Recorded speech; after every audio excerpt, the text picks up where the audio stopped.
मेरे प्यारे देशवासियों, नमस्कार।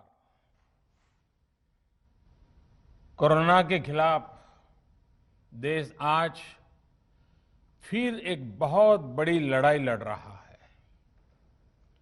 कुछ सप्ताह पहले तक स्थितियां संभली हुई थी और फिर एक कोरोना की दूसरी वेव तूफान बनकर आ गई। जो पीड़ा आपने सही है, जो पीड़ा आप सह रहे हैं, उसका मुझे पूरा एहसास है।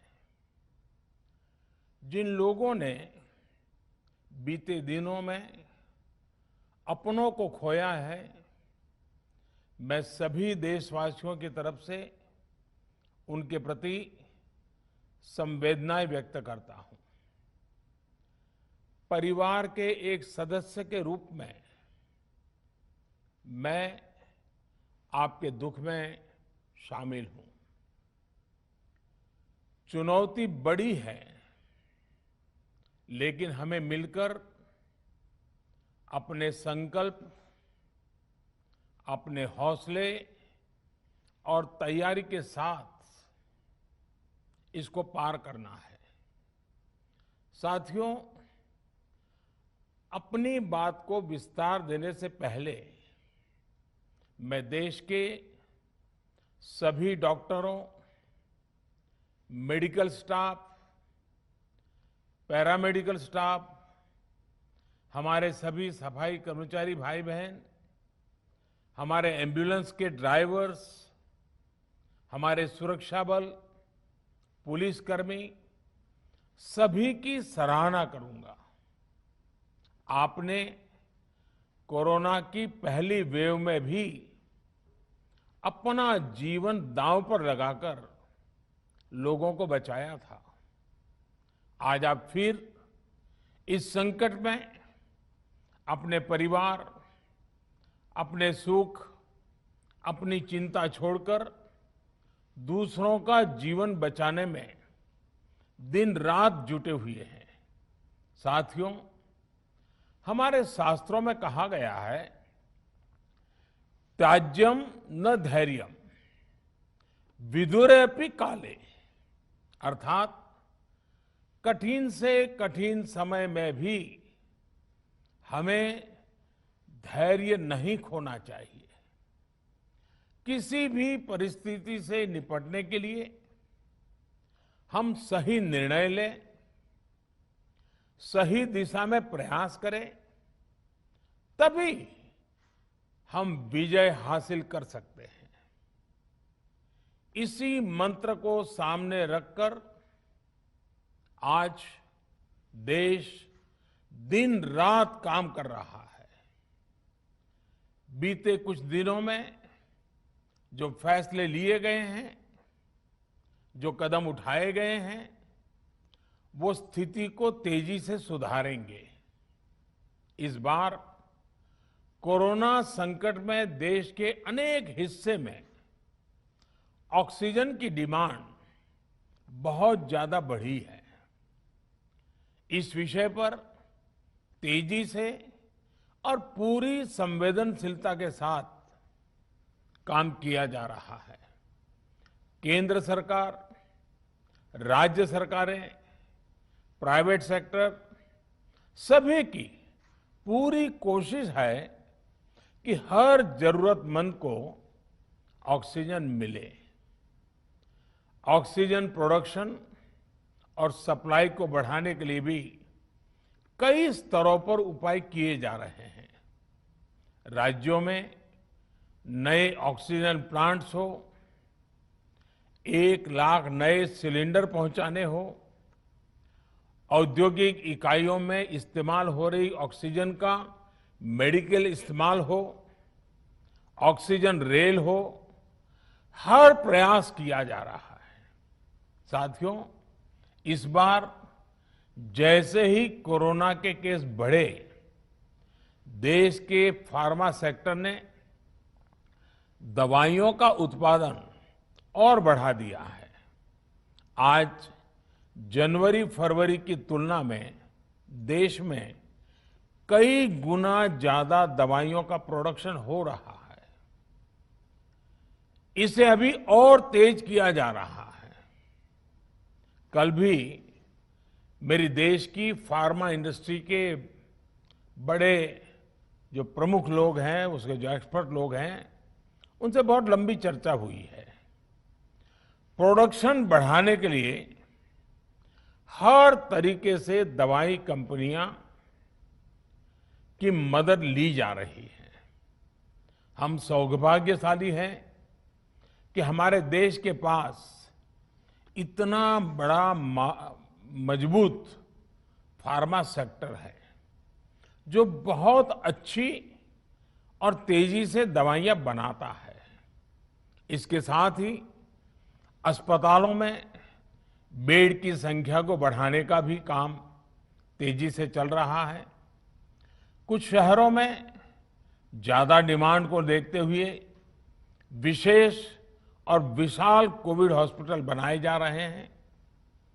साथियों, पिछले वर्ष जब देश ने कोरोना के कुछ ही मरीज सामने आए थे, उसी समय भारत में कोरोना वायरस के खिलाफ प्रभावी वैक्सीन के लिए काम शुरू कर दिया था। हमारे वैज्ञानिकों ने दिन रात एक करके बहुत कम समय में देशवासियों के लिए वैक्सीन विकसित की है। आज दुनिया की सबसे सस्ती वैक्सीन भारत में है। भारत की कोल्ड चेन व्यवस्था के अनुकूल वैक्सीन हमारे पास है। इस प्रयास में हमारे प्राइवेट सेक्टर ने इनोवेशन और एंटरप्राइज की भावना का बेहतरीन प्रदर्शन किया है। वैक्सीन्स की अप्रूवल्स और रेगुलेटरी प्रोसेसेस को फास्ट ट्रैक पर रखने के साथ ही सभी साइंटिफिक और रेगुलेटरी मदद को बढ़ाया गया है।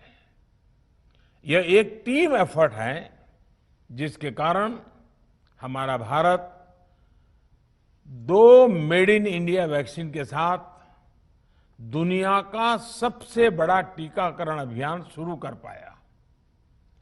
टीकाकरण के पहले चरण से ही गति के साथ ही इस बात पर जोर दिया गया कि ज्यादा से ज्यादा क्षेत्रों तक, जरूरतमंद लोगों तक वैक्सीन पहुंचे। दुनिया में सबसे तेजी से भारत में पहले 10 करोड़, फिर 11 करोड़ और अब 12 करोड़ वैक्सीन डोज दिए गए हैं। आज कोरोना से इस लड़ाई में हमें हौसला मिलता है कि हमारे health care workers, frontline corona warriors और सीनियर सिटीजन्स के एक बड़े हिस्से को वैक्सीन का लाभ मिल चुका है। साथियों, कल ही वैक्सीन को लेकर हुए एक और अहम फैसला भी हमने किया है। 1 मई के बाद से 18 वर्ष के ऊपर के किसी भी व्यक्ति को वैक्सीनेट किया जा सकेगा। अब भारत में जो वैक्सीन बनेगी उसका आधा हिस्सा सीधे राज्यों और अस्पतालों को भी मिलेगा। इस बीच गरीबों, बुजुर्गों, निम्न मध्यम वर्ग के लोग 45 वर्ष की आयु के ऊपर के व्यक्तियों के लिए केंद्र सरकार का जो वैक्सीन कार्यक्रम चल रहा है वो भी उतनी ही तेजी से जारी रहेगा। पहले की तरह ही सरकारी अस्पतालों में मुफ्त वैक्सीन मिलती रहेगी, जिसका फायदा, जैसा मैंने कहा, हमारे गरीब परिवार हो, हमारे मध्यम वर्ग, निम्न मध्यम वर्ग के परिवार हो, वो उनका लाभ उठा सकेंगे। साथियों, हम सभी का प्रयास जीवन बचाने के लिए है, और जीवन बचाने के लिए तो है ही, प्रयास से भी ये है कि आर्थिक गतिविधियां और आजीविका कम से कम प्रभावित हो। प्रयास का तरीका यही रखा जाए। वैक्सीनेशन को 18 वर्ष की आयु के ऊपर के लोगों के लिए ओपन करने से शहरों में जो हमारे वर्कफोर्स है उसे तेजी से वैक्सीन उपलब्ध होगी। राज्यों और केंद्र सरकार के प्रयासों से श्रमिकों को भी तेजी से वैक्सीन मिले लगेगी।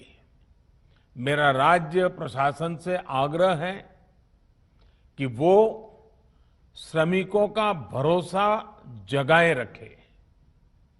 उनसे आग्रह करें कि वो जहां है वहीं रहे। राज्यों द्वारा दिया गया ये भरोसा उनकी बहुत मदद करेगा कि वो जिस शहर में हैं वहीं पर अगले कुछ दिनों में वैक्सीन भी लगेगी और उनका काम भी बंद नहीं होगा। साथियों, पिछली बार जो परिस्थितियां थी वो अभी से काफी भिन्न थी। तब हमारे पास इस वैश्विक महामारी से लड़ने के लिए कोरोना स्पेसिफिक मेडिकल इंफ्रास्ट्रक्चर नहीं था। आप याद करिए देश की क्या स्थिति थी। कोरोना टेस्टिंग के लिए पर्याप्त लैब नहीं, पीपीई का कोई प्रोडक्शन नहीं, हमारे पास इस बीमारी के ट्रीटमेंट के लिए कोई खास जानकारी भी नहीं। लेकिन बहुत ही कम समय में हमने इन चीजों में सुधार किया। आज हमारे डॉक्टरों ने कोरोना के इलाज की बहुत ही अच्छी एक्सपर्टीज हासिल कर ली है। वो ज्यादा से ज्यादा जीवन बचा रहे हैं। आज हमारे पास बड़ी मात्रा में पीपीई किट्स हैं, लैब्स का बड़ा नेटवर्क है और हम लोग टेस्टिंग की सुविधा को निरंतर बढ़ा रहे हैं। साथियों, देश ने कोरोना के खिलाफ अब तक बहुत मजबूती से और बहुत धैर्य से लड़ाई लड़ी है। इसका श्रेय आप सभी को, सभी देशवासियों को ही जाता है। अनुशासन और धैर्य के साथ कोरोना से लड़ते हुए आप देश को यहां तक लाए हैं। मुझे विश्वास है जन भागीदारी की ताकत से हम कोरोना के इस तूफान को भी परास्त कर पाएंगे। आज हम अपने चारों ओर देख रहे हैं कि कैसे कई लोग, कई सामाजिक संस्थाएं जरूरतमंदों तक मदद पहुंचाने में दिन रात जुटे हैं। दवाई पहुंचाना हो, खाने या रहने की व्यवस्था करनी हो, लोग पूरे मनोयोग के साथ काम कर रहे हैं। मैं इन सभी के सेवा भाव को आदरपूर्वक नमन करता हूं और देशवासियों से अपील करता हूं कि अधिक से अधिक मात्रा में इस संकट की घड़ी में देशवासी आगे आएं और जरूरतमंदों तक मदद पहुंचाएं। समाज के पुरुषार्थ और सेवा के संकल्प से ही हम ये लड़ाई जीत पाएंगे। मेरा युवा साथियों से अनुरोध है कि वो अपनी सोसाइटी में, मोहल्ले में, अपार्टमेंट्स में छोटी छोटी कमेटियां बनाकर कोविड अनुशासन पालन करवाने में मदद करें। हम ऐसा करेंगे तो सरकारों को न कभी कंटेनमेंट जोन लगाने की जरूरत पड़ेगी, न कर्फ्यू लगाने की जरूरत पड़ेगी और लॉकडाउन का तो सवाल ही नहीं उठता है, आवश्यकता ही नहीं पड़ेगी। स्वच्छता अभियान के समय देश में जागरूकता फैलाने के लिए मेरे बाल मित्रों ने बहुत मदद की थी। छोटे छोटे बालक, 5वीं, 7वीं, 8वीं, 10वीं में पढ़ने वाले, उन्होंने घर के लोगों को समझाया था, मनाया था। उन्होंने बड़ों को भी स्वच्छता का संदेश दिया था। आज मैं फिर अपने बाल मित्रों से एक बात विशेष तौर पर कहना चाहता हूं। मेरे बाल मित्र, घर में ऐसा माहौल बनाइए कि बिना काम, बिना कारण घर के लोग घर से बाहर न निकले। आपकी जीत बहुत बड़ा परिणाम ला सकती है। प्रचार माध्यमों से भी मेरी प्रार्थना है कि ऐसे संकट की घड़ी में वो लोगों को सतर्क और जागरूक करने के लिए जो प्रयास कर रहे हैं उसे और बढ़ाएं।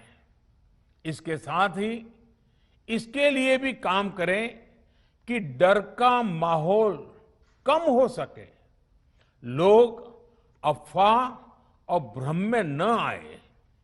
साथियों, आज की स्थिति में हमें देश को लॉकडाउन से बचाना है। मैं राज्यों से भी अनुरोध करूंगा कि वो लॉकडाउन को अंतिम विकल्प के रूप में ही इस्तेमाल करें। लॉकडाउन से बचने की भरपूर कोशिश करनी है और माइक्रो कंटेनमेंट जोन पर ही ध्यान केंद्रित करना है। हम अपनी अर्थव्यवस्था की सेहत भी सुधारेंगे और देशवासियों की सेहत का भी ध्यान रखेंगे। साथियों, आज नवरात्रि का आखिरी दिन है। कल रामनवमी है और मर्यादा पुरुषोत्तम श्री राम का हम सभी को यही संदेश है कि हम मर्यादाओं का पालन करें। कोरोना के इस संकट काल में कोरोना के बचने के जो भी उपाय है, कृपया करके उनका पालन 100% करिए। दवाई भी, कड़ाई भी, इस मंत्र को कभी भी भूलना नहीं है। ये मंत्र जरूरी है, वैक्सीन के बाद भी जरूरी है। रमजान के पवित्र महीने का भी आज 7वां दिन है।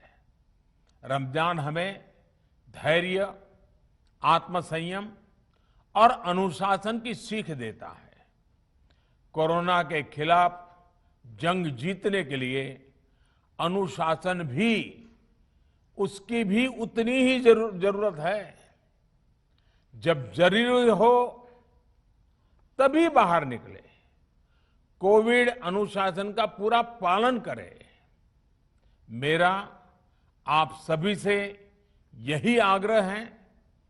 मैं आपको फिर ये भरोसा देता हूं, आपके इस साहस, धैर्य और अनुशासन के साथ जुड़कर आज जो परिस्थितियां हैं उन्हें बदलने में देश कोई कोर कसर नहीं छोड़ेगा। आप सभी स्वस्थ रहें, आपका परिवार स्वस्थ रहे, इसी कामना के साथ मैं अपनी बात समाप्त करता हूं। आपका बहुत बहुत धन्यवाद।